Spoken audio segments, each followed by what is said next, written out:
What is going on? Hope you're having a good day. It's actually been like a pretty crappy last few days. But I'm trying to work past that. I'm trying to be positive. I've gotten so mad over the last few days and goose fraba, goose fraba. I'm trying to work through my issues. And these YouTube videos, this is like all of you are like my therapists. You're the greatest listeners ever. So I'm just going to vent in this little therapy session. So what's been going on with me? I've been home a lot longer than expected. There's a tremendous amount of drama involved with that. And you know that I'm a long-winded person, and I typically go into a lot of detail in these videos about exactly what happened. I just don't feel like it right now. Um,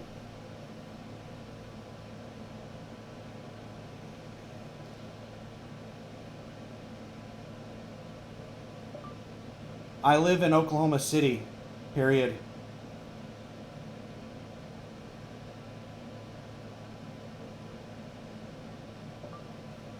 Ron left a note on my truck, period. We park at the same place, period. I called you a month ago to do the dedicated run, period. We decided not to do it at that time, period. I'm interested in giving it another shot, period.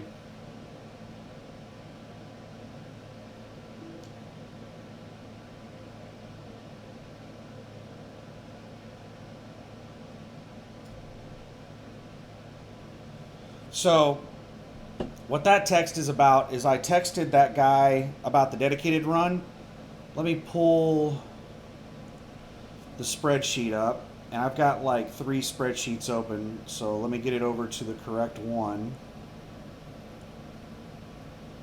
So if you remember a video that I did last month, I was thinking about doing a dedicated run, and this is the video I did on it. I apologize for the format on the spreadsheet, but when I initially started putting this together, I wasn't putting it together to put on a video. When I put these spreadsheets together, I put them together for my benefit, not for your benefit. No offense. Like these YouTube videos are not like my focus. There's something that I do in my free time for fun.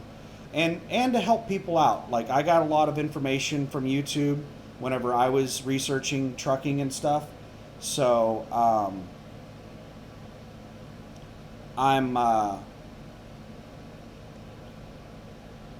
trying to like pay it forward with all my informational videos. But anyway, last month I did a video on a dedicated run, trying to figure out if I wanted to do a dedicated or not. And I'm going to give it another shot. If the broker will work with me. The broker pissed me off last time, and I told him, no, I'm not going to do this load for you. So some people get really butthurt over stuff like that. If it were me, if I were in the broker's shoes and I told somebody I was going to do something and then I didn't do it and they decided not to do business with me because of that, and they weren't an asshole about it, they were just like, yeah, this isn't working out.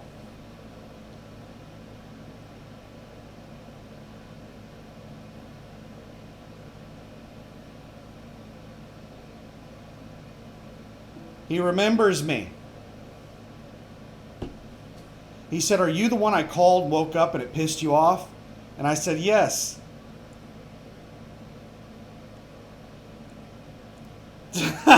So he is really butthurt about it. He's probably not going to want to work with me. So we'll see. I don't give a shit. Like, there are brokers that piss me off that I don't want to do business with. The brokers can do the same thing. If I piss one of them off and they don't want to do business with me, then they can do the same thing. So we'll see if he bothers messaging me again or calling me, or he might tell me to fuck off. But um, he didn't do anything he said he was going to do. And then it came time for me to pick up the load. And then he finally calls me like a few hours before I'm supposed to go pick up the load. And he's like, hey, are you still wanting to do this? Like, I'm asleep right now. And I tried to be nice about it, but I was asleep. And I was like, you know what? Let's give this, let's not do this now, and maybe we'll give it a try some other time. If he calls me, I'll have the phone call on the video.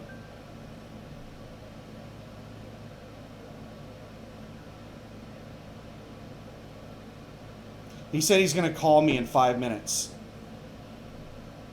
Let me show you. I'll show you the text message. Oh, come on.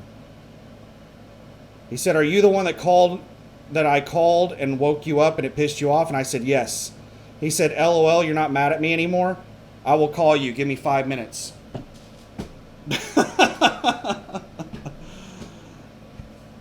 This is what it's like interacting with brokers. I'll when he calls me, I'll keep it recording. So hopefully I can let me try to explain what's going on before he calls me here. So I came home because freight slowed down after July 4th. I was hoping to stay out on the road for like 3 weeks, but I was only out on the road for a week. And it was a really good week. I made $10,000 gross to the truck.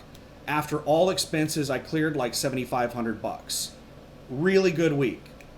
But freight crapped out after the 4th. It was actually bad leading into the 4th. Going into the holiday weekend and coming out of the holiday weekend, freight sucks. It was like that at USA Truck. It's like that at Landstar. I don't know if it's like that on the spot market. I keep hearing from people that holidays are great times to haul freight, but not at Landstar and not at USA Truck. So I came home and I was sitting at the house waiting on a load. And while I was sitting here, I realized that I had an issue with my permit book. This is Landstar's permit book. I've been wanting to reorganize the permit book because Landstar, the way they organize the permit book is like, I don't even have words to express how disorganized their permit book is. And they have a whole bunch of stuff in there that's not permits. It's just like informational random crap that they decided to add. And they just kept adding it over time, over and over and over again. And now it's just a bloated mess where you can't find permits. So I wanted to organize it, and I did. And this is my new permit book with my index page. And all my permits are in, plastic sheet protectors. Instead of, like Landstar, they just 3-hole punch the pages and pop. I mean, they're just like, Landstar did everything so incredibly cheap. So, when I was going through that, I realized Landstar sent me the wrong permit book. They sent me a Ranger permit book, and I'm leased to Inway. So, I went through a lot of hassle getting the correct permits. Now, whenever I contacted permits about it, they were like, oh, we'll mail you the Inway book. And I was like, no, I'll just download and print out the Inways, but there's some of them I can't find. They're not online. So they emailed me the ones that weren't online. I downloaded, printed everything out, reorganized it. It took me like 3 or 4 days to do all that. It was a pain in the ass. And also, I got a notification on my settlements that I had to take a CABS class. It's like a follow-up to your orientation. It's like just a refresher course. It's like a refresher orientation class. And I got a notification that I had to take one by July 28th. So I was like, well, I'm already at home. Well, I called CABS to ask, like, what's the deal? Like, I was told last month by my advisor that they were like 3 months backed up for CABS classes. So I was like, well, I'm not going to be able to take it by the 28th. They're probably backed up. So I called them up, and they're like, no, we're good to go right now. We do them Monday through Thursday. We're still doing them virtually, so you do them from your house. You don't have to come to an orientation center. And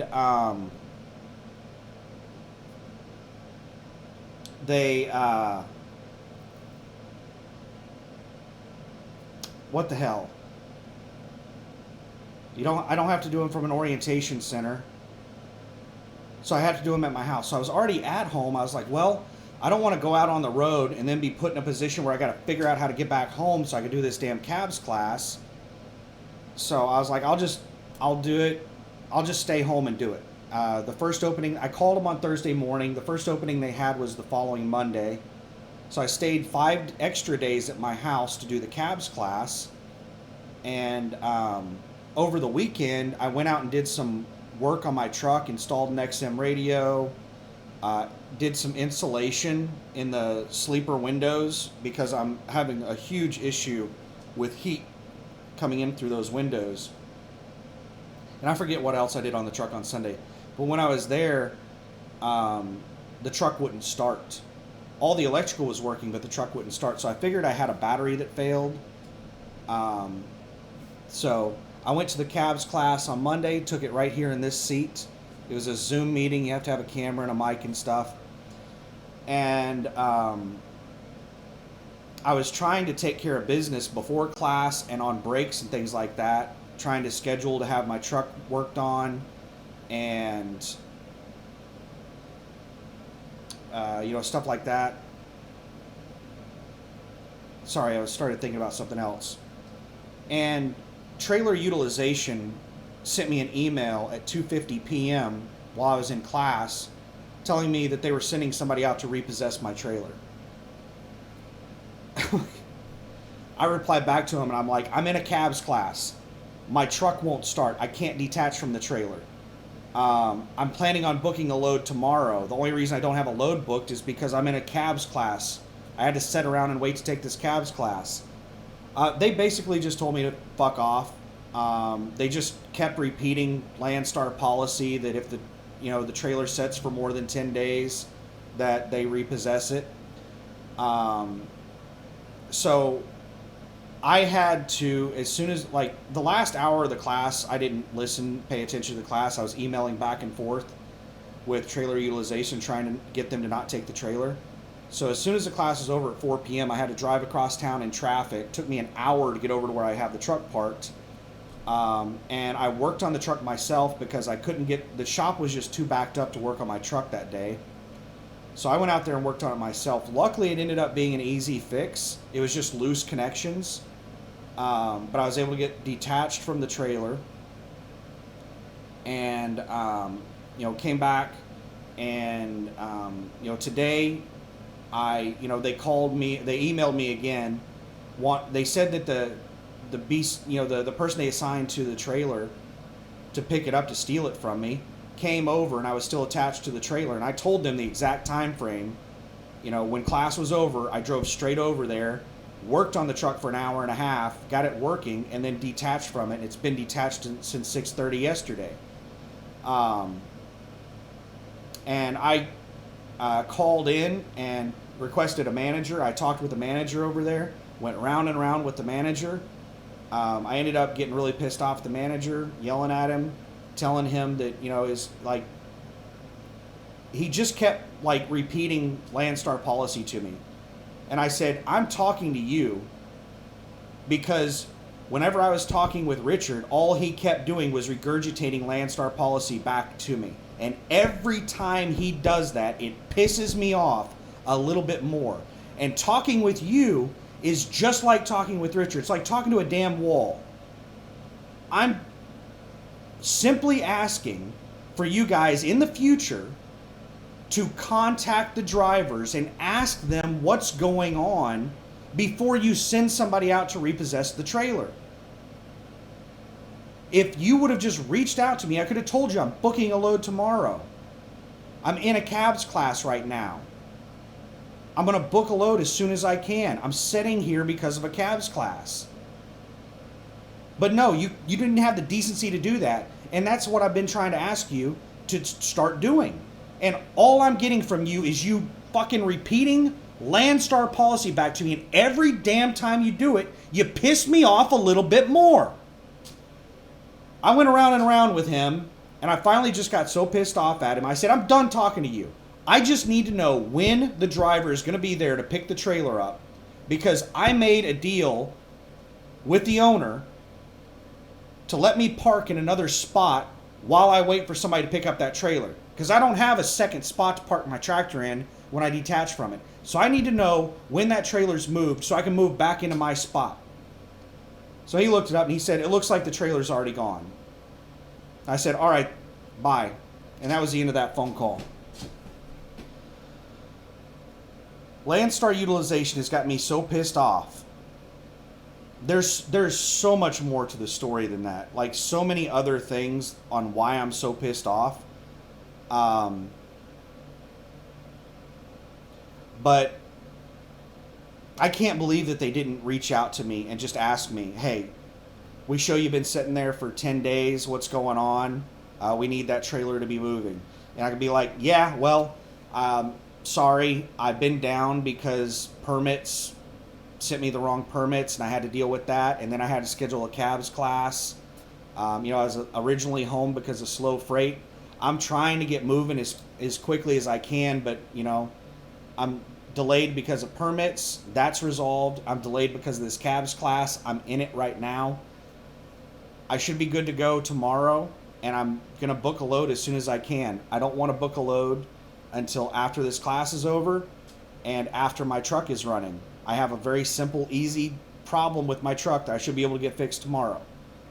And if it's going to take, longer than that, if I'm going to be down for an extended period of time, I'll let you know, and you can take the trailer. But I had already bought meal prep items. I was, planning to do meal prep after cabs class and get the truck ready to roll.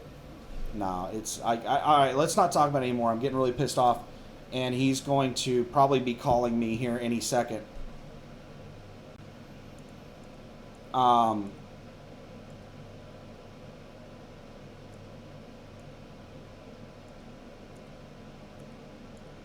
But I don't have a trailer right now, so I started looking for, okay, so there's a whole bunch there's a chain of events that occurred from trailer utilization doing this to me. I've started looking into getting my own authority. I don't do knee-jerk reactions. But whenever I get like pissed off, I'm a zero drama kind of person. I'm not going to deal with issues repeatedly. I can't handle the stress. I get pissed off too easy. Like I get really escalated really fast over drama. So when I start having to deal with drama, it doesn't take very long for me to just say, nope, let's go some other way. So my trajectory has changed. Used to, my long-term plan was Landstar. That was it. Landstar, Landstar, Landstar. Landstar is my end game. I didn't have any plan after Landstar. Now, I'm going to start working toward getting my own authority. Now, that's not going to happen overnight. It's probably going to take me a couple of years to make that happen. The first step of the process is I'm looking at getting my own trailer. Landstar has a trailer purchase program. I don't know if I qualify for it. A lot of their programs, you have to be at Landstar for a certain amount of time, like their tire purchase program. You have to be here for 90 days before you can get their tire discounts. I don't know how long you have to be here or what qualifications you have to do a trailer purchase. It's like a direct dealer purchase through Great Dane. So basically Landstar is letting their drivers use their, direct salesperson to make purchases of trailers, probably close to the same price that Landstar is paying for trailers. Which is kind of weird because all the new trailers they're buying are Hyundai, and the trailer purchase program is through Great Dane. I don't know how that works out. So I'm going to start working toward, in just a second here, let me switch over to another spreadsheet.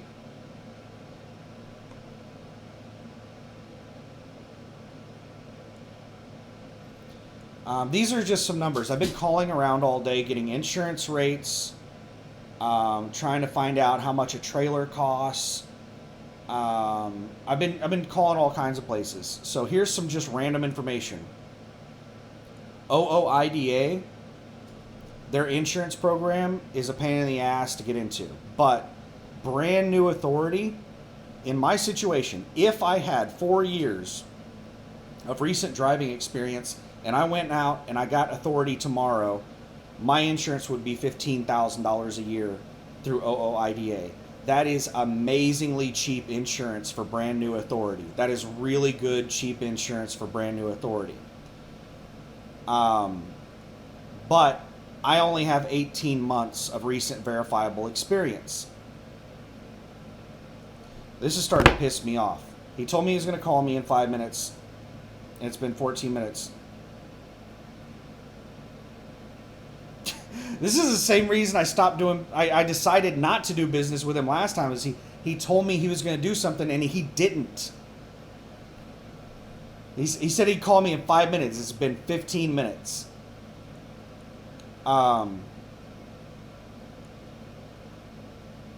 7,000, 15,000, 30,000. So $7,000 per year is what I'm paying right now for insurance using Landstar's motor carrier authority. I didn't calculate up what I was paying at USA Truck, but at USA Truck I was paying almost half of what I'm paying now. So at USA Truck I was paying about $4,000 a year for insurance. I'm paying $7,000 a year at Landstar. If I could qualify for OOIDA, I would be paying $15,000 a year. I haven't gotten a quote yet that I could actually qualify for with New Authority, but OOIDA, the person there, said that $30,000 would... I told her that I've been hearing people are paying between $30,000 and $70,000 for New Authority insurance. And she told me $30,000 is a very reasonable price for New Authority insurance. She said that I would probably be paying somewhere in the area of $30,000 a year for New Authority. So $30,000 a year comes up to $577 a week. So I would have $577 a week in extra insurance payments, $57.46 a week for the DAT load board, a trailer, $307.69. So I estimate a trailer payment, and I'm still waiting to hear back on the trailer cost, but I'm estimating a trailer payment to be somewhere in the area of $250 a week. It might be a little bit higher for a brand new trailer, maybe $300 a week. It depends on the lease term or the length of the loan. But the insurance is pretty exact. I called Gallagher, and insurance through Landstar on a $50,000 trailer, which is roughly the price of a brand new trailer, is $57.69 per week. So I think the trailer payment is probably closer to $300.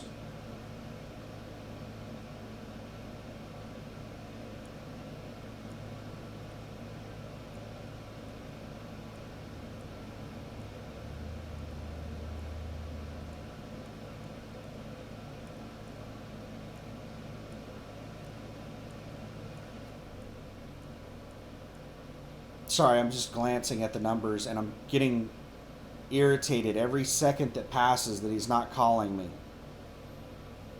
I can't stand when people tell me they're going to do something and they don't fucking do it. Like, that really, really pisses me off. And with brokers, it's a huge red flag. A massive red flag with brokers. Because, like, if they're not going to do what they tell you to do, or if they don't do what they tell you that they're going to do, that could affect your pay. Like, they tell you that they're going to give you layover pay. It don't happen. They tell you that you're going to get this or that, or, you know, that the load is, you know, only 5,000 pounds. And you get there and it's 45,000 pounds, you know, stuff like that. And that cabs class that I took with Michael Slevin or whatever, one of the BCO field reps taught the class. He is such a kiss ass for the agents. He was just in there and he was saying some of the most ridiculous shit. Like, he was giving advice, telling people to haul the shittiest loads that brokers have in order to try to build up a relationship with a broker. the only thing that's going to happen if you pull the shittiest loads imaginable for brokers is that they're going to keep calling you and trying to get you to haul that shitty load. And you're going to go out of business hauling shit loads. It's just ridiculous. Like a bunch of the stuff he was saying. And he was, talking about, like, he was sitting there ranting and raving a lot about BCOs, or the drivers that are leased to Landstar, about how they complain about stuff like brokers list a load for 5,000 pounds and you get there and it's actually 45,000 pounds. And he was like, well, these brokers, they don't know how much the load's going to be. So, sometimes you get there and it's lighter than what you think. And you're like, well, if the broker has no idea what the load is, they shouldn't be putting the lowest weight imaginable. They should be putting the highest weight imaginable. They should be putting the highest weight that the load, like in the contract, I'm sure that there's something in there that states how heavy the load can possibly be. And if you get there and it's heavier than what the contract rate is, then, I'm done with it. So, I mean, if it's a standard dry van load, then the highest weight it can be is around 45,000 pounds. Put 45,000 pounds on there. If it's over 45,000, then it's going to be a permit load, or it's going to require specialized equipment. It's not a standard dry van load. But anyway, yeah, he said a lot of ridiculous stuff, and he complained a lot about drivers, and he kissed at, like, he's obviously in favor of the agents. And he talked about how there's a bunch of safety events and stuff that you can go to at Landstar, and that the agencies, the brokers that are leased on to Landstar, are the ones that do the safety events, and he goes to those all the time. So you can tell why he's a huge, like, in favor of the agents, because they're always whining and dining him, and he just rants and raves about the drivers. Like, he's just really, like, ticked me off during the class, all the ranting and raving he did about the drivers. But anyway, and he got really pissed off at me for asking a question. He had a sheet up about personal conveyance, and in the sheet it said that you can't do more than 2 hours per day of personal conveyance, and you could only go a short distance with personal conveyance. Now, these are Landstar rules. These aren't FMCSA rules. These are Landstar rules. And the short distance wasn't clarified. Like, what is a short distance? So I asked him, is there a specific mileage with that short distance? And he made some smart-ass comments about how, I said at the beginning of this slide that if you have any questions about this, reach out to the log department. It's your damn slide, man. Like, I just asked him a very simple question on his slide, and he makes some smart-ass comment, and then his smart-ass remark took longer than the answer. The answer was, Landstar doesn't have any specific distance policy. We just want you to think short distance with personal conveyance. We don't want you driving long distances. There is no specific distance. So, yeah, there's just, like, a lot of things that have happened over the last few days that have got me stressed out and have upset me and stuff. So, I'm pretty, like, I'm in a bad mood.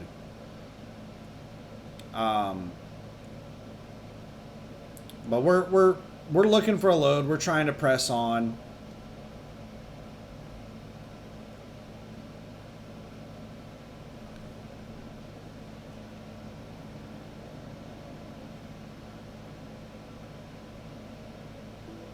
I just replied back to him and said, "Kay, I don't know. Maybe he was waiting on me to respond to him on something."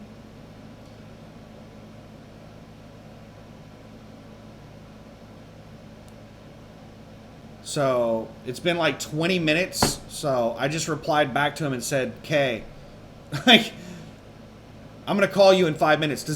Do I need to respond to that? Did he get, like, pissed off because I didn't respond to him, and now he's not gonna call me? I don't know. He and I got along really well on the phone, But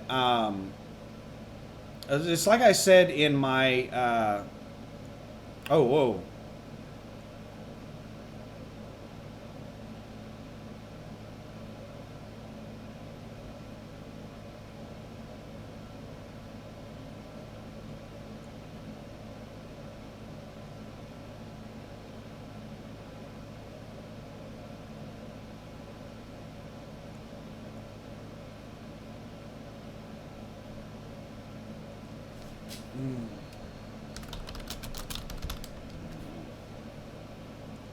All right. I just got response back from one of the insurance agents I emailed. So he says, based on the information I provided him, my insurance would be $24,000 to $26,000 a year. He's not doing an exact quote. He's giving me just a ballpark estimate. It would be $24,000 to $26,000 per year. It would be a $5,000 to $6,000 down payment, and then $2,200 to $2,400 per month for 9 months. And then I wouldn't have a payment for the last 2 months. That doesn't make sense. That's only 11 months. I'm guessing the first month is covered in the down payment as well.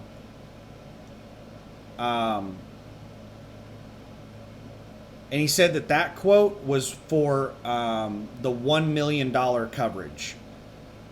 He said if I dropped it down to $750,000 of coverage, which is the minimum required by DOT, then it would take it down to $18,000 to $20,000 a year. So $18,000 to $20,000 a year for brand new authority with minimum required insurance, $18,000 to $20,000 a year. That is pretty high, but it's not like horrible. Like, it's not terrible. I'm probably going to have to deal with high insurance for 2 to 3, maybe even 5 years of high insurance on new authority. And right there, that insurance cost is one of the main reasons that getting your own authority is so cost prohibitive. So that insurance quote is so much less than the numbers that I've been hearing. I've been hearing $30,000 to $70,000 a year for insurance. Like, I've been hearing some absolutely crazy numbers on insurance. $18,000 to $20,000 a year. So let's go back over here to my spreadsheet. I've still got you on it. All right. This is Clay. Hello, this is Daniel. Not a lot. What's up with you?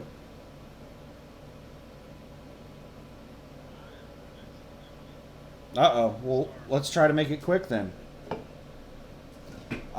So I was calling you back to see about doing the dedicated run again. Is it available? So I still know pretty much all the information from last time. So can you send me an email? It's going to take me like a day to prep the truck to be ready to go. Can you send me the email with all the information, all the phone numbers I need, and the addresses? And there's an email you told me you were going to send me last time I never got. Could you send that to me tonight or tomorrow and schedule me for a load for, what day is today? Today is Tuesday. Thursday evening. Could you schedule me for a load for Thursday evening?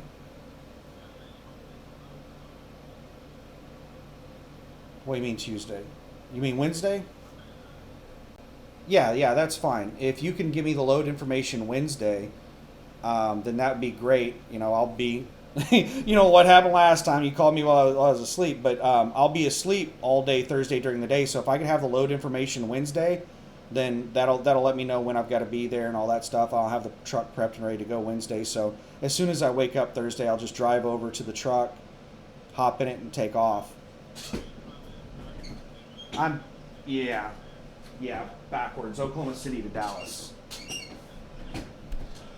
Now, on these freight bills on these things, is it a single freight bill for the round trip, or am I going to have to do a freight bill for each direction? Each. Okay.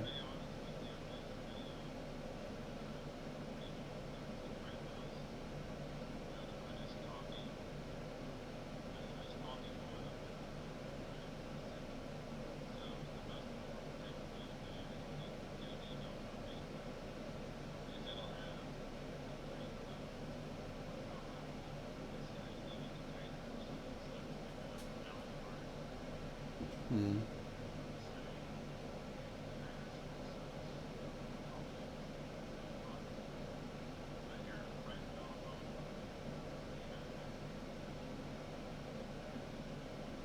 Okay, so you are going to send me a freight bill on it. What I was planning on doing was I was going to get blank freight bills and pre-print them with the addresses. You said that there's like, yeah, handwritten bills. I was going to pre-print handwritten bills with the addresses that I was going to be going back and forth. You said there's two different rail yards in Dallas, and that there's one, or is there one place in Oklahoma City I'm going to be dealing with? So I'll probably, what I'll do is I'll print out a bunch of bills. Um,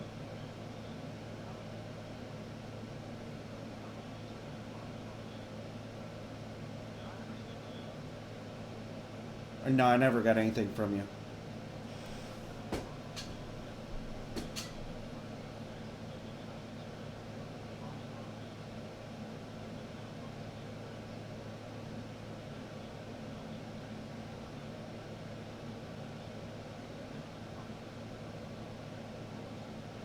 Okay.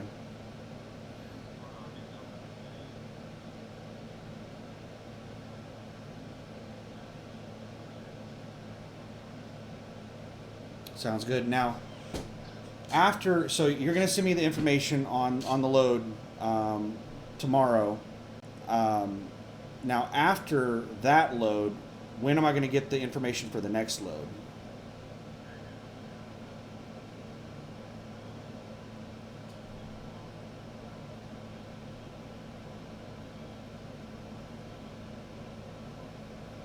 Hmm.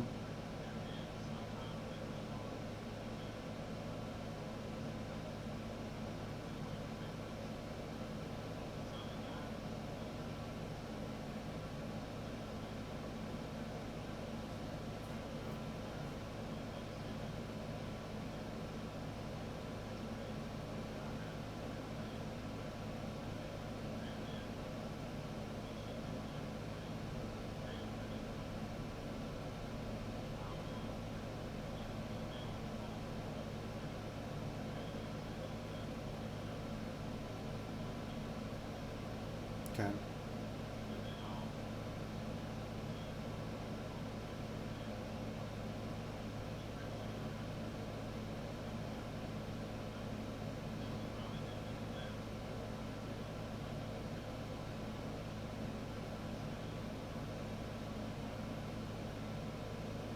Kind of. I'm sure it'll make a lot more sense when I see it. So I'll do. Uh,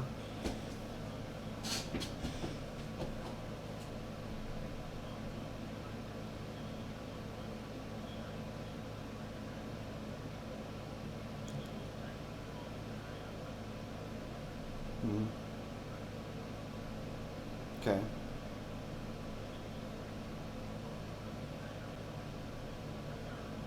So if I don't have one by the time I'm ready to go, I just text you, and you should give me one pretty quick. So, yeah, what I plan on doing, I don't know if you remember our call last time, is I'm not a home daily kind of person. It's a pain in the butt for me to go back and forth between my house and the truck. So I plan on running this like an over the road type thing. So I'm just going to get out, run my butt off for like 3 weeks, and then I'll probably take like a week or two off, and then go back out, run hard for like 3 weeks, that kind of thing. So I'll keep letting you know that I plan on, like, I I'll email you or text you or whatever, letting you know that I'm gonna keep running after this run. I'll be ready to pick up a load whenever, or I don't. I guess that's how I communicate it.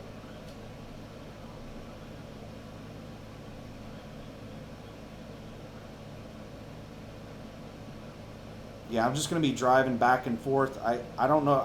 I did the math on it, and last time I was thinking about doing it, and I think it's like 220 miles one way, so I should be able to do like there, back, and then there.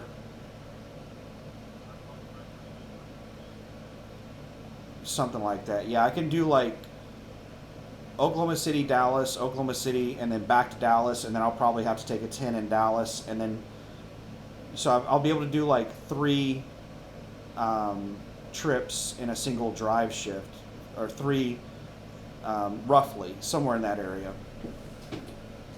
But yeah, I'll. That's what I plan on doing, is just running it hard, and I'm not going to be like going home daily or anything like that. So we'll get it figured out. It might be a little bit like, a little bit of a learning experience for both of us for the first few loads, and then hopefully it'll smooth out after that.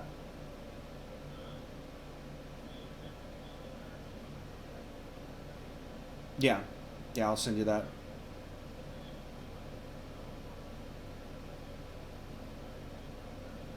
All right, cool. I'll get. You're gonna be that information tomorrow, right? Okay. All right. Thanks, sir. Bye.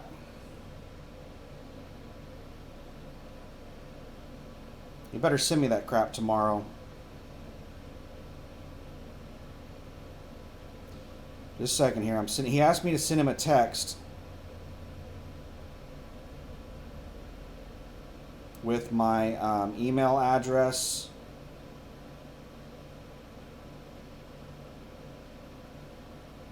and my phone number and my truck number.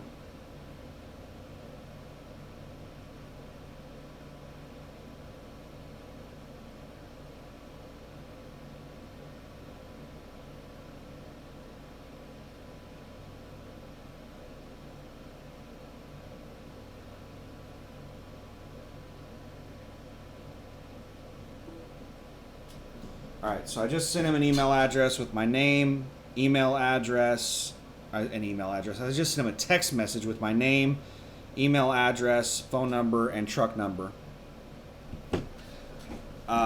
So there's only one place in Oklahoma City that I'm going to be dealing with, but there are two rail yards in Texas, in Dallas, that I could potentially go to. So what I plan on doing is I'm going to print out a whole bunch of freight bills that have one rail yard and a whole bunch of freight bills that have the other rail yard. He's supposed to send me a whole bunch of information. There's a bunch of phone numbers that I need. I'm going to print all this crap out to take with me in the truck because I'm pulling, it's intermodal. It is containers. And they don't know what the weights are. So I'm not getting, they don't give me bills of lading. All I get is a container number. That's all they give me, is a container number. So I'm probably going to be scaling a lot of loads. And I'm going to be dealing with a lot of freight bills. So they're going to be giving me container numbers, and I'm going to have to do a hand bill. I'm going to have to fill out freight bills. So I'm going to pre-print as much of the freight bill as I can, and that'll limit the amount of stuff that I have to write out. We'll see. He said that he's going out to eat right now. He's not at his computer. Whenever he said whenever he gets back to his computer, either tonight or tomorrow, he'll email me all the information. So, you can get, I mean, this is business. This is business. If somebody pisses you off in business, that doesn't mean you never work with them again. Sometimes it does. Like, it depends on what they do to piss you off. But I'm going to go and run this dedicated run. Let's switch back over. All right, so let me finish talking about the getting my own authority. This is going to be a long-term plan.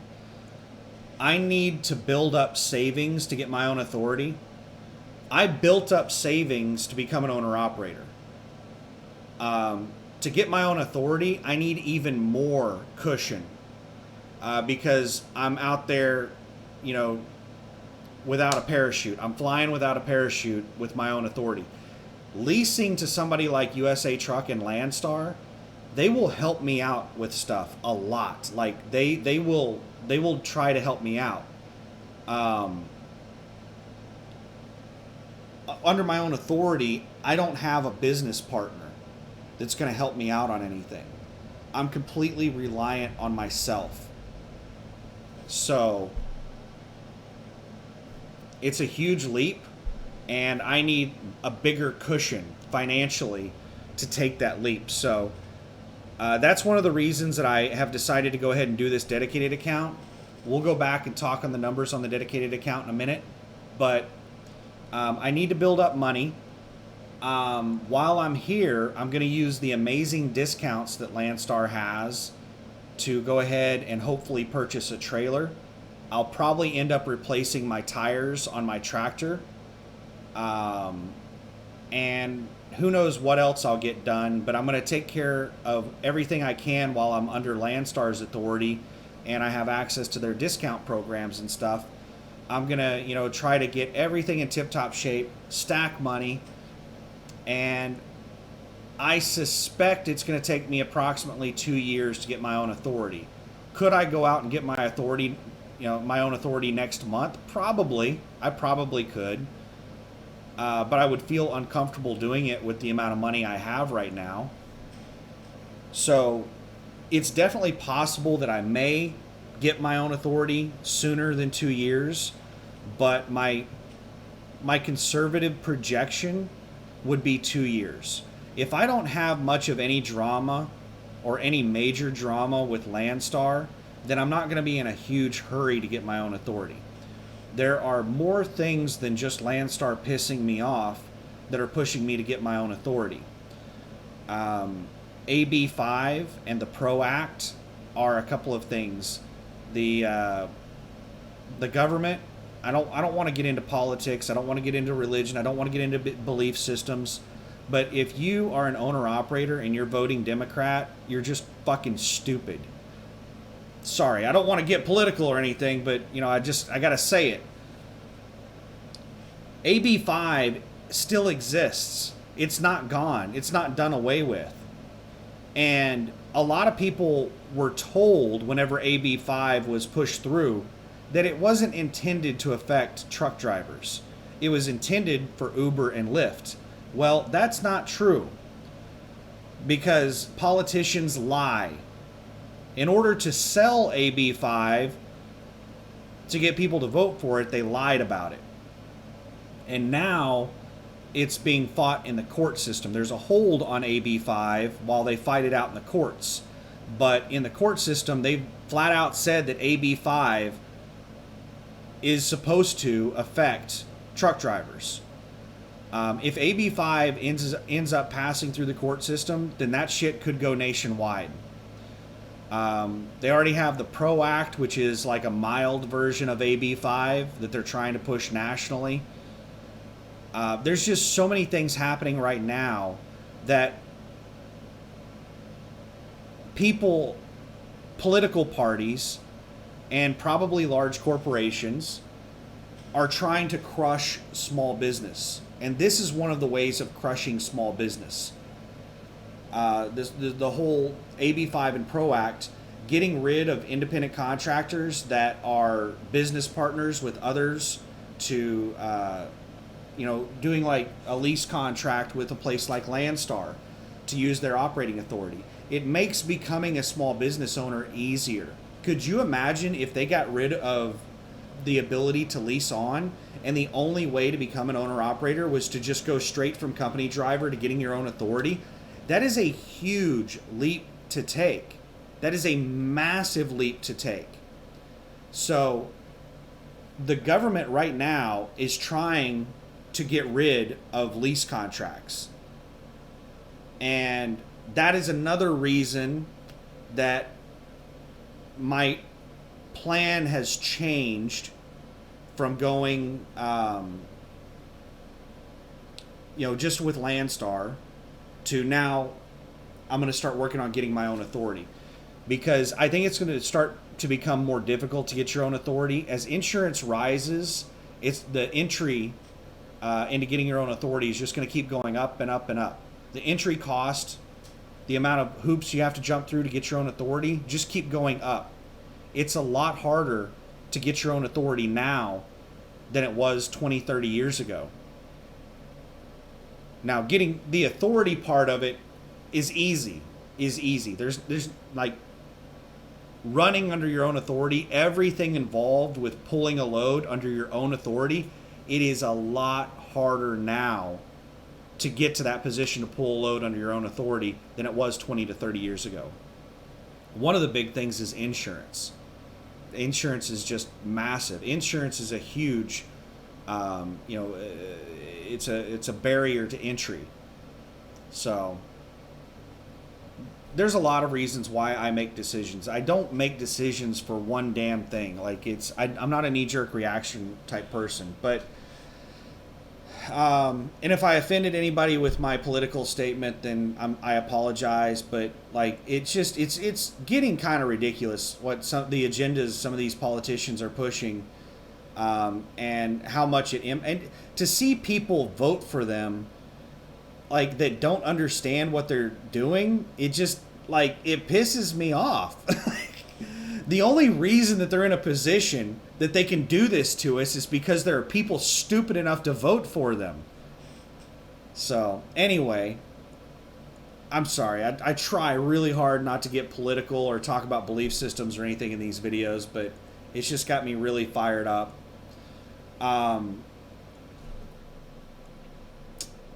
So, we're going to go talk about the dedicated load that I just agreed to here in a second. This is just a very rough idea of how much it's going to cost me. Let's change this number. $30,000. I just got a quote for $19,000. What I'll probably end up doing is, since there's such a huge difference between the $750,000 insurance and the $1 million insurance, I'm definitely going to do more research to find out like how limited I'm going to be on the loads I can take with $750,000 insurance versus $1 million insurance. What the hell? 19,000. I thought I had a formula in here. B9 divided by 52. So it takes it from $577 a week in insurance down to $365. Now that's not going to be my actual weekly payment, because as you heard in the email, there's a big deposit or down payment, and then you pay out the remainder in like 9 months. So I'm not sure what exactly my payment would be, because there's a deposit and blah blah blah and all these things, but it comes out to approximately $365 a week for insurance. So between my insurance, trailer, permits, DAT, and all the rest of that crap, my total amount of money that I'm going to be spending a week is about the equivalent of a truck payment. That's going to be somewhere in the area of $700 per week, maybe $750 a week. Oh, I don't need to guess. Right here it is, $760.53. And that's not including the 2% factoring. And I'm also going to have reduced income. I'm not going to be making quite as much money under my own authority on loads. Well, that's okay. Let me try to explain that. The total price that a load pays. I talked about this in other videos. Let's say that at Landstar, I'm getting $10,000 for a load. Landstar gets really premium rates on loads, and Landstar agents get a set percentage cut. They don't like the amount of money that a Landstar agent gets on a load is a flat 7%. That's it. Now, there may be agents that are grandfathered in at different rates, or maybe really big agents that have better rates. There may be agents that have lower rates, but I've been told in orientation and cabs class, both, I've been told in 2 different classes that I've taken at Landstar that the agents get 7%. So there are a lot of things that are happening with Landstar loads. You're getting really, really premium rates. So that $10,000 load that I get at Landstar, I might only be able to get that load for $9,000 on the spot market.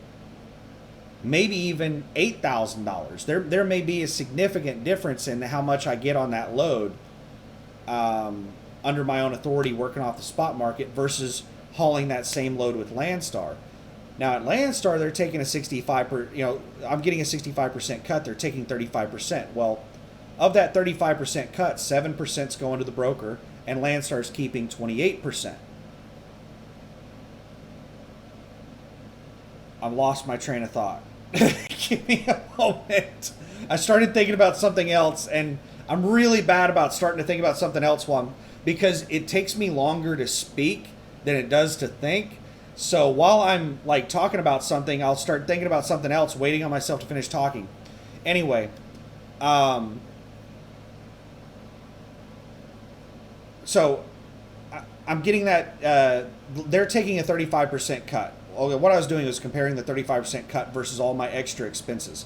So Landstar with that 35%, what are they doing? Well, trailer. They're providing a trailer to me, so I don't have that trailer cost. I don't have that trailer insurance. I don't have the liability cargo insurance. There's so many things that they're paying for out of that 35%. They're also paying for a lot of bookkeeping. They're paying for, tracking my IFTA. There's a whole bunch of behind the scenes stuff that they're paying for out of that 35%. They're maintaining their own authority and a whole bunch of other things. There's just so much stuff that they're paying for out of that 35%. Now, yeah, I'm going to be getting the full 100% of the load minus factoring. So I'm going to be getting like 98% of the load instead of 65% of the load. But I'm going to have to pay for all that shit. I'm not going to be getting the really good fuel discounts. I'm not going to be getting the really good tire discounts, the maintenance discounts. I'm not going to be getting all the really good discounts, so I'm going to be paying for a lot more things, and the things that I'm already paying for right now, my cost is going to go up on those things, and the load, even though I'm getting a higher percentage, the overall price that I'm going to be getting on the load is probably going to dip. So it's not like I'm getting a full 98% of what I'm getting right now. It's probably closer to 85% of what I'm getting right now. So I'm going to be moving from like 65% to 85% running under my own authority. It really comes down to how good of a negotiator I am. Some people can negotiate really amazing rates. There are some people that can get Landstar rates. I'm probably not one of those people. I'm not like a really good salesperson. So I don't know how well I'm going to do working off the load board. But I think it's in my best interest long term to go ahead and get my own authority. It's going to be really expensive for the first 2 to 5 years, and I'm probably going to make less money with my own authority than what I can make with Landstar for the first 2 to 5 years. But once I, start getting my costs down under my own authority, then I'll start passing up Landstar, and my earning potential will go higher than Landstar. So let's switch over to the dedicated load. Oh my goodness, this is just a jumbled mess. What all do I have on here? This is the dedicated load to Texas. This is the one going from Oklahoma City to Texas. And this is the one going from Kansas City to Kent, Washington, Seattle, Washington area. This is a load comparison between those two. This right here is the Kansas City, Seattle. And this over here, these two are the Oklahoma City to Dallas. It's, I believe it's, shit, I forgot what it is. I think it's Hobby Lobby.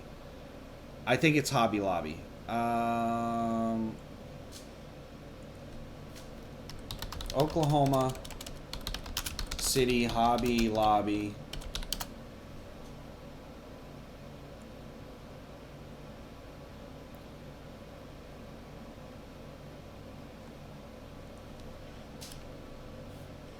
Distribution Center.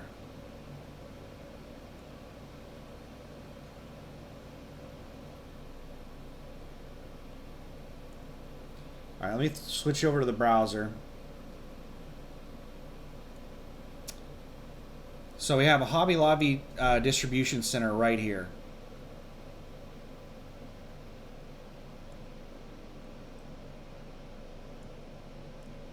So where I pay to park is right here. Wait a second. I thought it was right there. Is it further down? Where the hell is it at? Where's Bryant? It's on Bryant Avenue. Oh, right here's Bryant. So right here's the city dump. This right here is the city dump. Right across the street from it is Big Rig Products. This place right here. This is the shop where I get my truck worked on, my APU worked on. And then here at the back, this is where their secure parking lot is at. It does not look like that right now. It looks quite a bit different than that.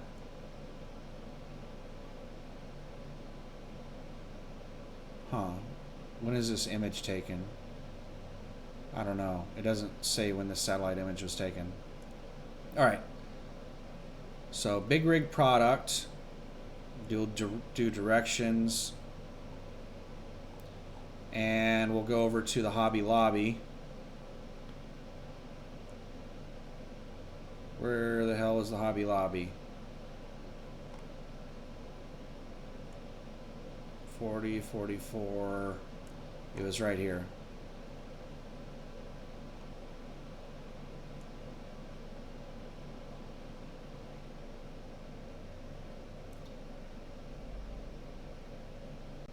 This is Hobby Lobby distribution support.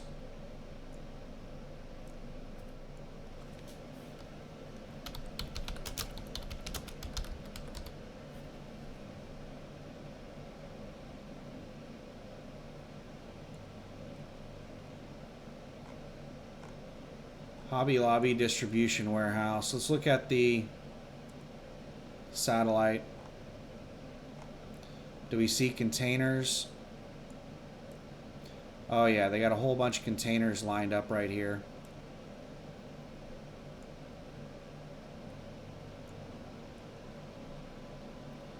So this place is a really easy in and out.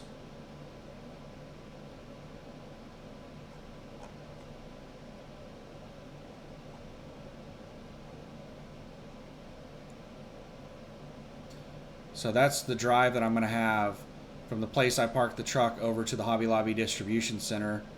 I'll go over there and pick up an empty. So the way the dedicated run goes is you're bringing freight from Dallas to Oklahoma City.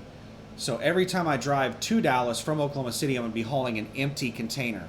And every time I'm going from Dallas to Oklahoma City, it'll be a loaded container. There's 2 different rail yards in Dallas that I'll pull containers out of, and there's only one place in Oklahoma City that I'll be delivering and picking up from. It's just this one Hobby Lobby. I don't know if this is the one. He's supposed to send me an email with a whole bunch of information, including the addresses, but I can't remember the name of the rail yards, but there are 2 rail yards in the Dallas area. The furthest one away is 217 miles.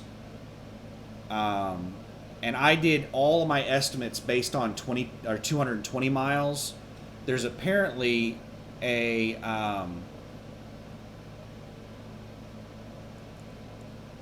a rail yard.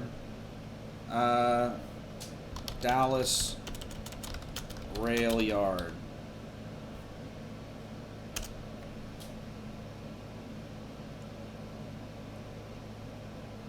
So that's the furthest one. That's the Union Pacific rail yard. So that's one of them. And let me, Dallas rail yard. Let me try to remember what the other one was. BNSF. It's this one right here. Directions.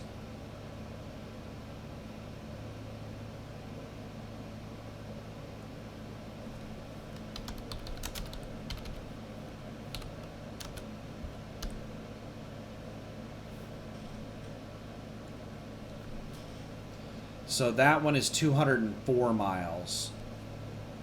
So 217 miles and 204 miles. And I did all of my estimates based on 220 miles. So, oops. Wasn't supposed to click on that. You saw information. You saw broker phone numbers. You weren't supposed to see that. Oh man, I put some nuts and some seeds out on the back porch. The squirrels are out there going crazy over the nuts earlier. And there was a huge flock of birds out there working on those nuts. So I threw a bunch of bird seed out, and now the birds won't touch it. I'll never buy the bird seed again. The bird seed, last time I put it out, it went untouched for like 3 weeks. The birds don't like it. It's just crap. So yeah, those are the places I'm going to be running. I do not like driving in Dallas, but I plan on doing all nighttime driving. Well, as much nighttime driving as I possibly can. I'm mainly going to be doing nighttime driving. So if I start at 7 p.m., then I should be ending my day at 5 a.m.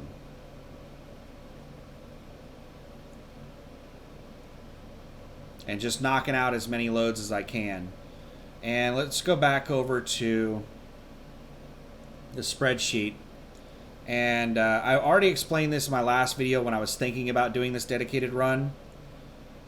The total pay. Okay, so how does the pay break down on this load? So the load pays $1,050. It's $700 line haul, which I get 65% of, which is $490. The fuel surcharge, he pays $250. And he pays $100 to unload. We don't actually do any unloading or anything.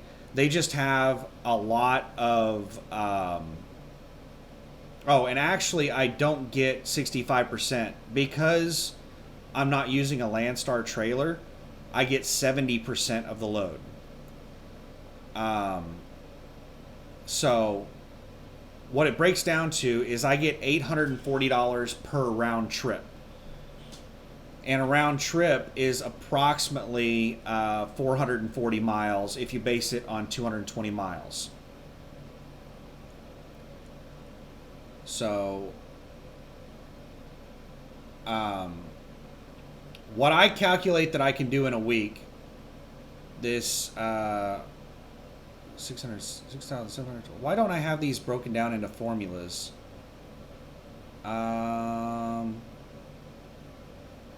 Let me do some stuff here. So, let's do 8.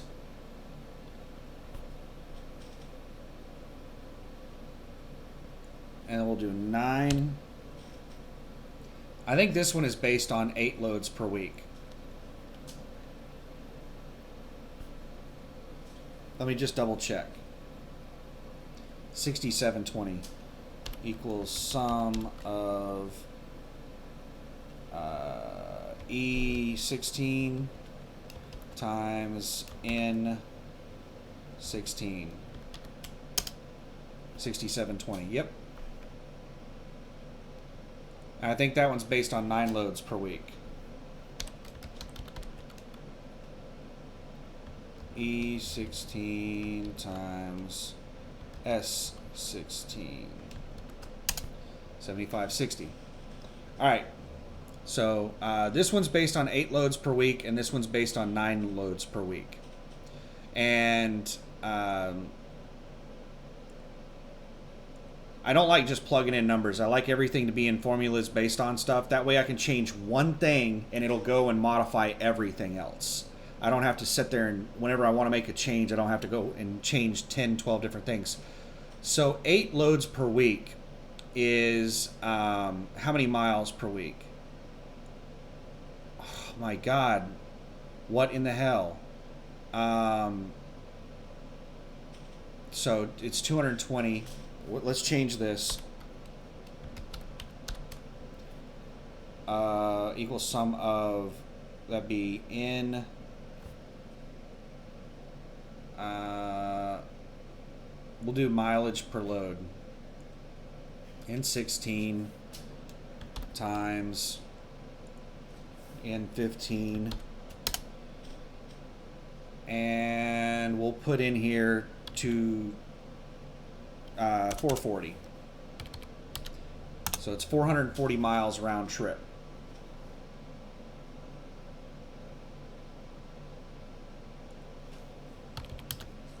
Let's change this one as well.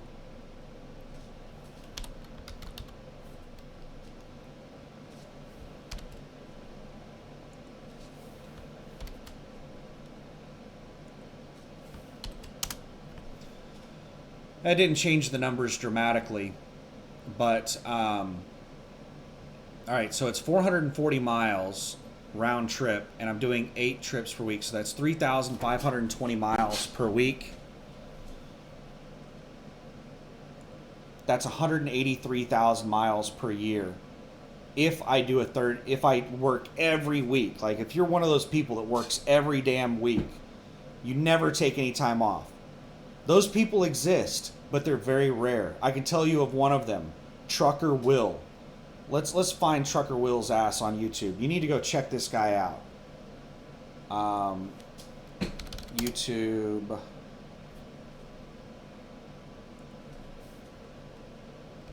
Trucker Will.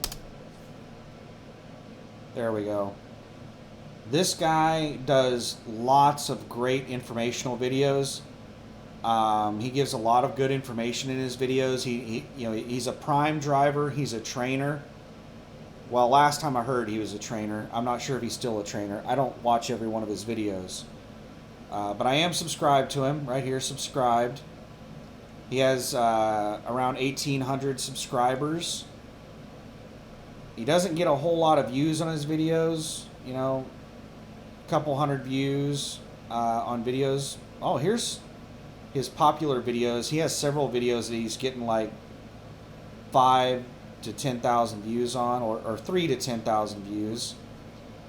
But he has some really great information in his videos, and this guy runs his ass off. I think he only takes off like 2 days a year or something crazy. That guy is just an absolute monster. With how much he works. He's a Prime Incorporated trainer. He's a lease driver. He's an owner-operator with Prime, leased Prime. Sorry, my shirt started riding up. So these are theoretical numbers to give you an idea of how much that you can make on these dedicated runs. So 8 loads per week would be 3,500 miles per week. That's a pretty good week. How hard is it to do 3,500 miles in a week? It's not too hard to do 3,500 miles in a week. You can do 3,500 miles a week and still take a day and a half off for a 34 every week. Do one more load per week, and you're at almost 4,000 miles for the week. Now, do remember that my mileage estimate is a little high. But I went ahead and, because the actual miles from Home Depot to those two rail yards, it was like 217 miles to one and 213 miles to the other one. Was that it? 204. 204 miles to one of them and 217 to the other. And I'm doing all of this based on 220 miles.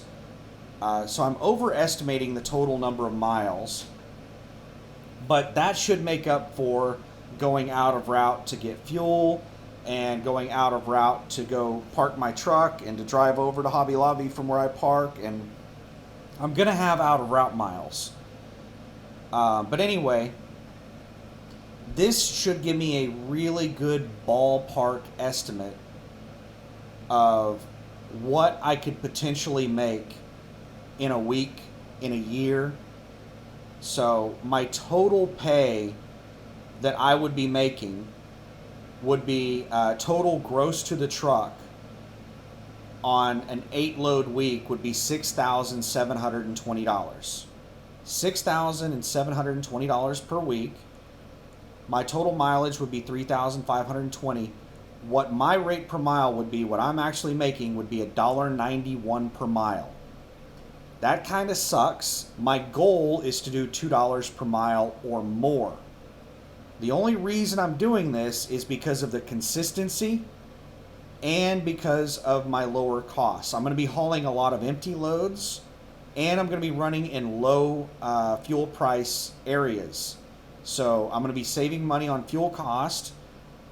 I'm going to be saving a lot of money on fuel cost because of hauling lighter loads, and I'm not going to be going over any mountains on this route, and I'm going to be in cheap fuel cost areas, so I'm going to be spending less on fuel. I'm going to be using less fuel, spending less at the pump, which equates to my total fuel cost should go down. So I could easily recoup 10 or 20 cents per mile in less expenses. I am guessing that I'm going to average somewhere in the area of 8 miles per gallon. Where do I come up with this number? Well, I just have a rough idea of what my truck can do. To give you an idea of what kind of miles per gallon I get, the last time I checked my miles per gallon was when I went from Oklahoma City. It was when I was going from Joplin to San Diego. I checked my miles per gallon going from Oklahoma City. I fueled up in Oklahoma City, and then I fueled up again in Tonopah, Arizona. And I, checked the mileage and the gallons used in between those and everything.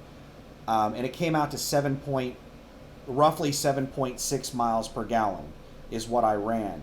Now, if you count in my APU usage, I took 2 gallons out for APU usage because I sat for a day running the APU. And I estimated that I probably used about 2 gallons running the APU during that trip. It was actually more than a day. I think I slept 2 nights. There were 2 stops that I made. But I estimated that I probably used about 2 gallons on the APU. And so 7.6 miles per gallon, and that was a 10,000 pound load. And I did go through quite a few mountains. There's more mountains than you know going between Oklahoma City and Tonopah, Arizona. Over in Arizona in the Flagstaff area, there's some decent little mountains, and then across New Mexico there's a couple big hills. So I got 7.6 miles per gallon doing that, and I was going 72 miles per hour pretty much the whole time. So I think I can get 8 miles per gallon on flat land, running half of my loads empty, and the other half of my loads are going to be an unknown weight. It really depends on what's in the trailer. I might get a trailer that's full of insulation that weighs like 1,500 pounds, or I might get a trailer that's full of paint that's pushing the 80,000 pound limit. Who knows what I'm going to get.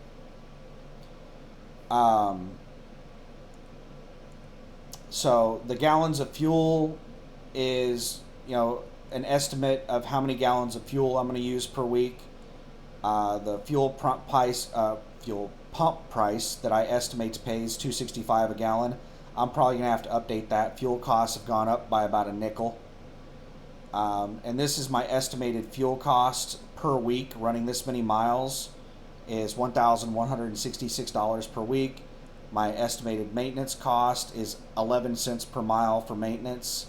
And then my fixed costs for the week are $316. And my net revenue. So this is what I expect to make after all expenses, after my maintenance costs, my fuel costs, my fixed costs, everything. $4,850 per week is what is what I estimate that I'm going to make, is $4,850 per week. And if I can pull an extra load, $5,600 per week. Now, based on this, this week right here, 8 loads per week, that should be pretty easy to do. This should be fairly easy to do. How much would I make on that if I ran that every week? If I trucker willed this thing and I just went balls out and just ran my ass off, how much would I make per year if I was making $5,000 a week? $252,241. That would be what I would make after expenses. So my total that I would make per year would be close to $350,000. And what I would make after expenses would be about $250,000. But I'm not a trucker will. I'm not going to run every week 52 weeks a year. What is a more realistic amount of time to work per year? 39 weeks per year is a really solid year. You're going to be working your ass off if you work 39 weeks out of the year. So at 39 weeks per year, that's $262,000 gross to the truck. And what I would make after expenses would be $190,000, $189,181. $189,000. So that's a really solid year. And the rate per mile on this kind of sucks. Now, how many miles am I going to be putting on my truck in this amount of time? So total mileage, if I ran every week of the year, I would be putting 183,000 miles on my truck. 183,000 miles per year on my truck. There's no way I could do that. The more realistic, 39 weeks, I would be running 137,000 miles per year. A normal year for an over-the-road driver is around 100,000 miles per year. 100,000 miles per year is a really solid year for a solo over-the-road driver. 200,000 miles per year is a really solid year for a team. So 5,000 miles per week is a solid week for a team. So me running 3,500, 4,000 miles per week, I'm putting nearly team miles on the truck. So that's going to seriously reduce the truck's life expectancy. So if I get out here and I run my ass off on this dedicated run for a long period of time, and this dedicated run is going to be available for a long period of time. I will be able to run this dedicated run for a very long time. And the other good thing about this dedicated run is that it's between Oklahoma City and Dallas. So in the winter, it's highly unlikely that I'm going to run into too many events where I'm going to have issues driving between Oklahoma City and Dallas. I'm not going to be as affected by weather in the winter, so I should be able to make consistent money throughout the winter with this load. What Clay told me on this is that he has as many loads as he can possibly get right now, and he's going to have as many loads as he can possibly get all the way through the end of this year. And then there's a question mark at the beginning of next year. He's still going to have this account next year, but he doesn't know if the number of loads might go down. He said if the number of loads does go down and he has to drop down, I think he said he has like 17 drivers on this right now. Last time I asked him about it when we talked about it. He said if he has to cut down to like 8 drivers, he's just going to pick his best 8 drivers. He said that he has a whole bunch of drivers on this account that he can't stand. So he has plenty of people he wants to get rid of. So I might be one of them because I've already pissed him off before I even hauled my first load. But I don't know why he's upset with me. I'm the one that's actually upset with him. But if I do this long term, I'm going to have to seriously be considering buying a new truck. My truck is up at around 520,000 miles right now, 521,000 miles. If I do this for a solid year, my truck is going to be at 650,000 miles. The mechanic that I use told me that Cummins engines, like, as soon as you hit 700,000 miles on Cummins, you have to get a rebuild done. That's it. They're done at 700,000 miles. He told me that he's not too sure about Volvo and Detroit engines, but he thinks Volvo and Detroit engines are better than Cummins, and he's seen a lot more of them last longer than 700,000 miles without needing a rebuild. Am I going to pay to have a rebuild done on this truck? No. If it ever comes to the point where this thing needs a rebuild, then I'm just going to buy a new truck. So if I start hauling this run, if I start doing this run and I start, making a lot of money on this and running a lot of miles on my truck, because on the number of miles I'm running right now, I'm doing approximately, so I bought the truck with 460,000 miles on it. It has 520,000 now, 521. So I put 60,000 miles on the truck in a little over a year. I bought the truck in early to mid-June. So I've had the truck for 13 months and I put 60,000 miles on it. I expect the truck to last somewhere up to around 750,000 miles. So at my current usage, this truck should last me a few years. But it should last me quite a while. So, like, how many more years do I have in it? 750 minus 520, 230,000 miles until I hit that 750 mark. So divide that by 60. That's almost 4 years. I have about 4 years of life left in my truck if I continue using it as I am right now. If I start running this dedicated run and I do it just for 1 year, that's going to eat up a couple of years of usage. Like if I'm running 137,000 miles a year, in 2 years I'm going to be over 250,000 miles. I've got 230,000 miles until I hit the 750 mark, and I'm basically going to hit that in a little over a year and a half of doing this dedicated run. So if I do start doing this dedicated run, and I do start making like $190,000 a year, I'm going to have to squirrel away a lot of that money to put down toward purchasing a new truck, because the value of my truck right now is around 80 grand. But if I get it up to 750,000 miles, it's not going to be worth 80 grand. But if the market is still crazy like it is now, it's not likely to be like that in a year or two. But if it is, I might still be able to get 40 grand out of it.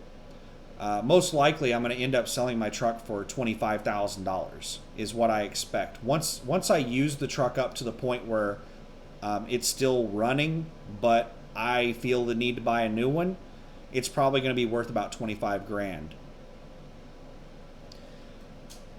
So we'll get out here and we'll start doing this dedicated run, knock this thing out.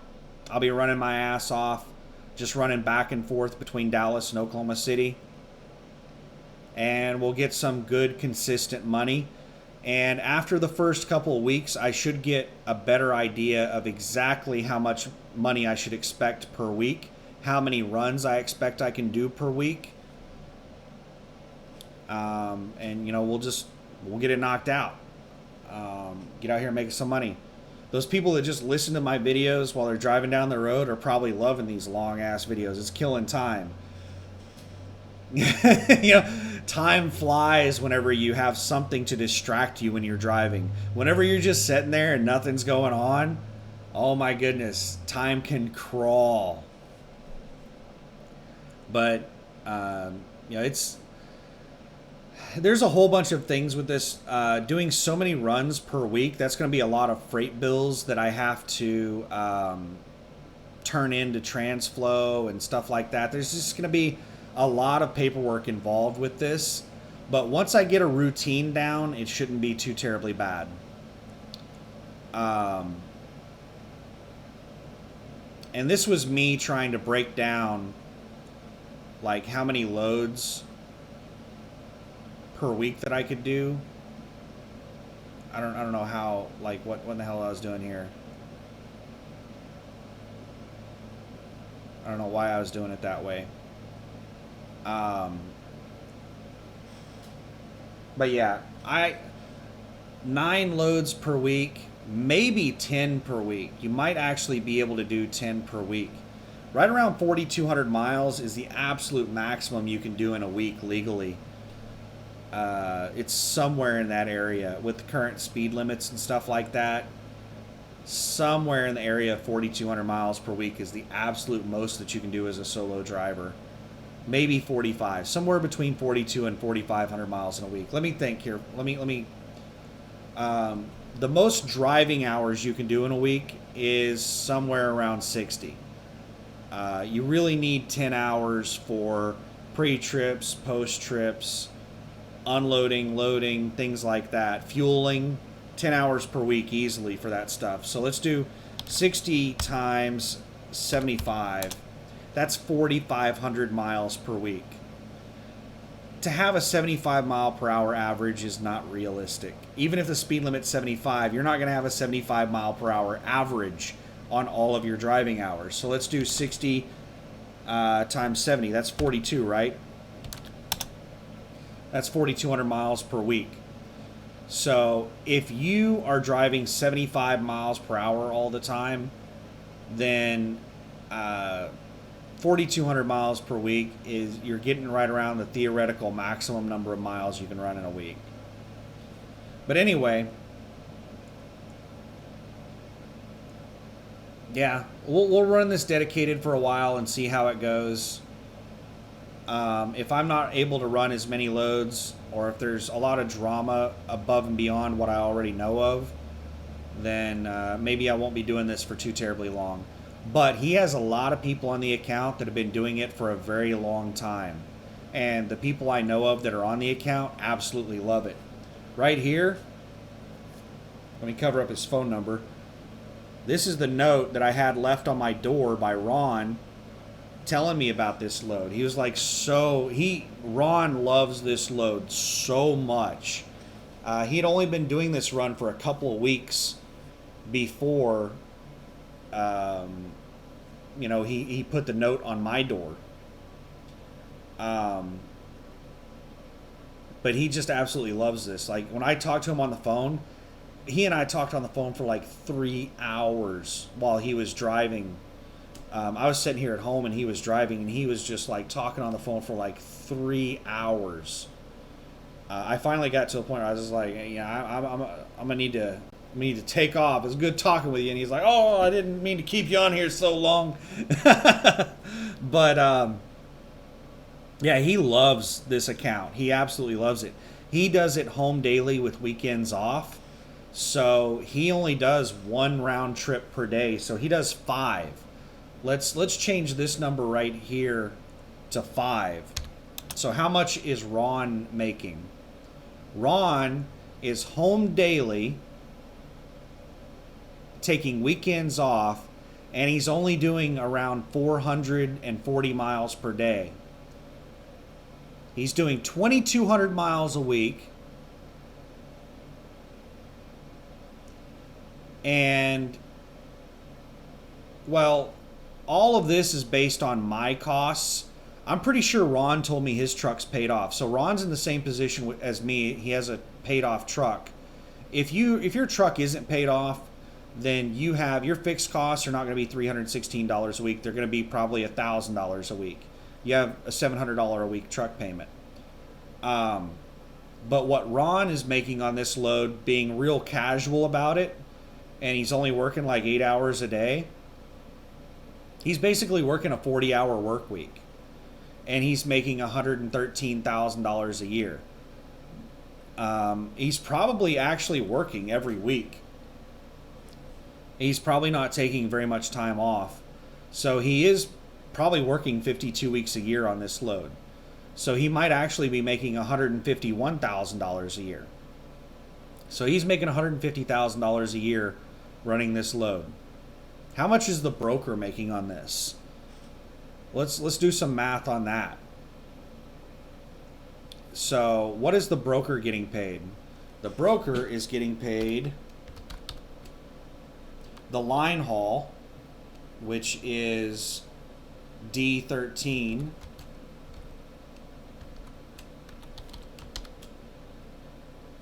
He's getting 7%.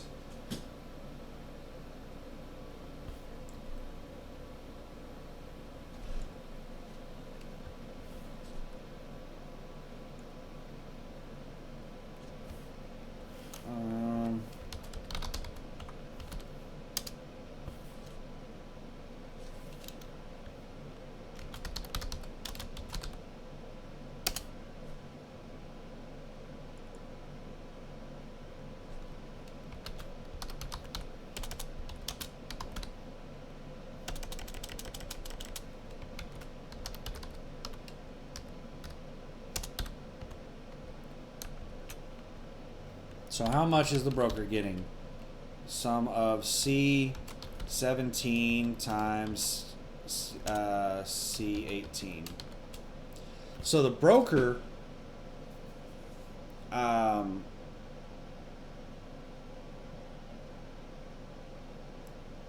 is getting $49 per load.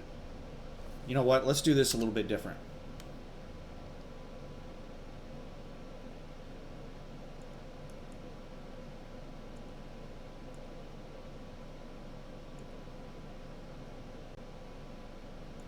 How many loads are they doing?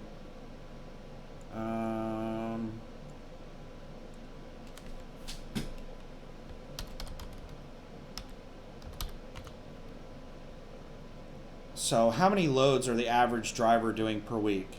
Let's say that they're averaging 5. Everybody's doing the home daily that Ron's doing.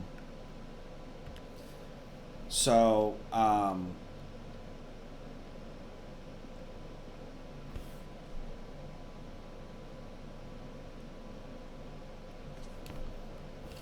let's do this. Second here. Delete.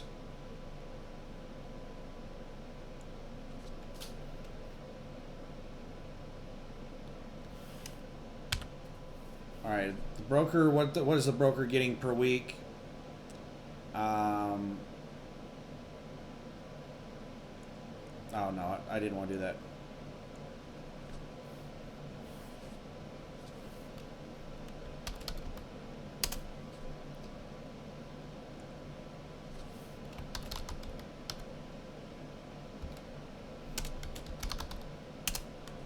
So that's loads per driver, and let's do loads per week.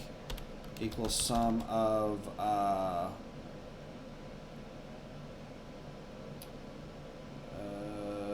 loads per week. Loads per week would be C17 times C18.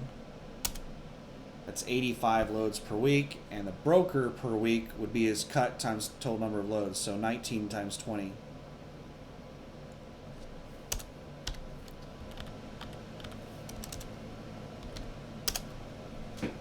So what is the broker making per week? If he has 17 drivers doing the, 5 loads per week, the home daily with weekends off, the broker is making $4,165 per week gross to the business. Now, the broker probably has business expenses. I doubt the broker has anywhere near the business expenses as a driver. So Ron is making $2,900 per week, and the broker is making $4,165 per week. So the broker's making $1,000 more per week than Ron, his best driver. And that is if this is the only account the broker is working. The broker could have other loads that they're doing. So the broker's making a minimum of almost $4,200 a week just running this one account. Who knows what else the broker is doing. So that's how brokers make a lot of money. They get a little bit of every load that they're doing. So they make a lot of money on quantity. So them having a lot of loads equals a lot of money.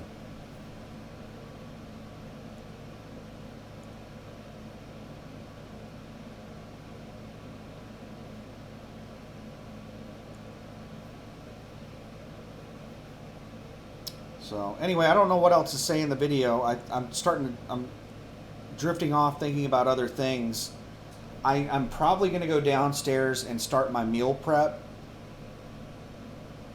Actually, I might wait until tomorrow morning to do my meal prep. Let me think about what I want to do. Yeah, I'll probably wait until tomorrow morning. I bought a bunch of little containers. They're disposable containers, biodegradable, and they're just little like individual containers for food. So what I'm going to do is they're big enough that it's more than like one serving of food, in my opinion.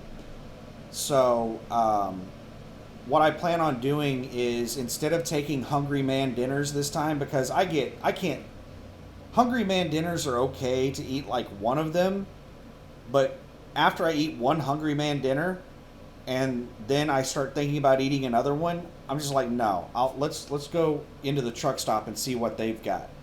I can't stand to eat Hungry Man dinners for more than like just one of them. So I do like the pot pies, so I'm gonna stock pot pies in my freezer. But what I'm gonna replace the Hungry Man dinners with these containers of food. I'm gonna make another big pot of beans, and I'm a country boy. Pinto beans, cornbread, some onions, some tomatoes. Like, that is a hell of a meal to me. Like, that is amazing. So I'm gonna make beans, and I'm gonna do salads in the containers, and I'm gonna just fill up my my freezer and my two refrigerators or coolers.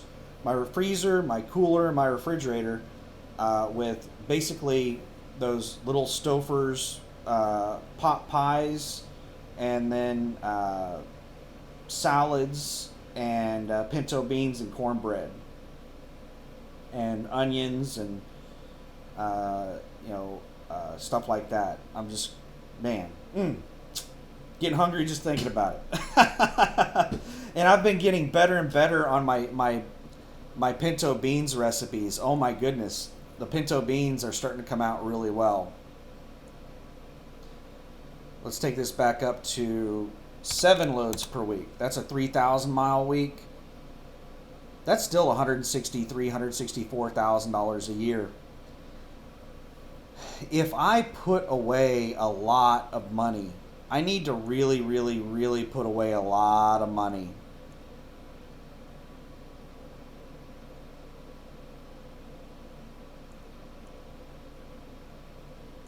To get in a position to get a new truck. I need to start making preparations to get a new truck within the next couple of years.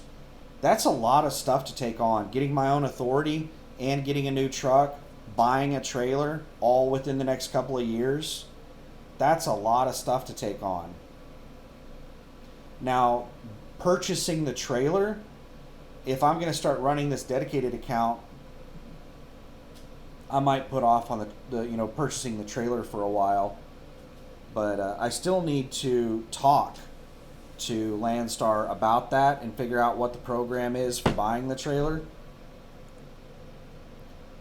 But I am probably going to end up buying a trailer before I leave Landstar and get my own authority.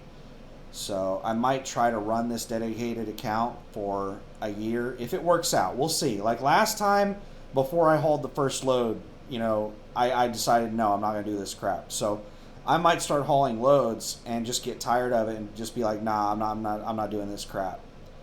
But we'll see how it goes. If it works out well and I end up doing it for like a year, then I could put away quite a bit of money and hopefully end up buying a nice brand new truck, and I'll have a nice brand new trailer and start up my own authority, and just be doing really well. We'll see. I don't know. I should end the video right there. But tomorrow is going to be prep day. I'm going to be cooking all day long. And then at the end of the day, I'll drive over to the truck and load the truck up with all the food and everything else that I need to load it up with.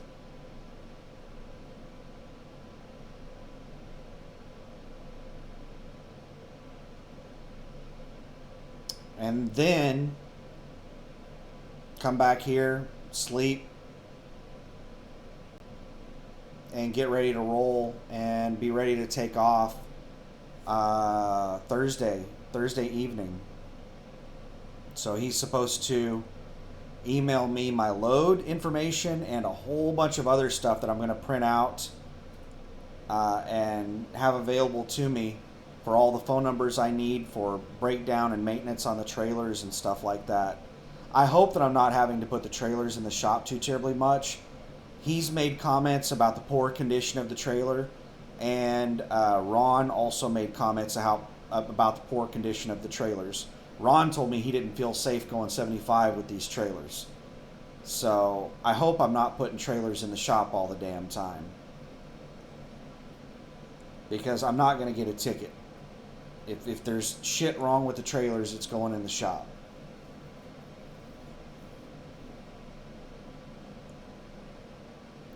Anyway, I should end the video there. There'll be more updates whenever I start, doing this. I might, who knows, I might make a video tomorrow. We'll see what's going on with all this stuff. But there's going to be a whole bunch of new stuff that I'm going to be doing. And I'm going to have to learn their system on how we're going to be doing these loads. So I'm going to be really busy. But anyway, thanks for watching. Have a good one. Bye.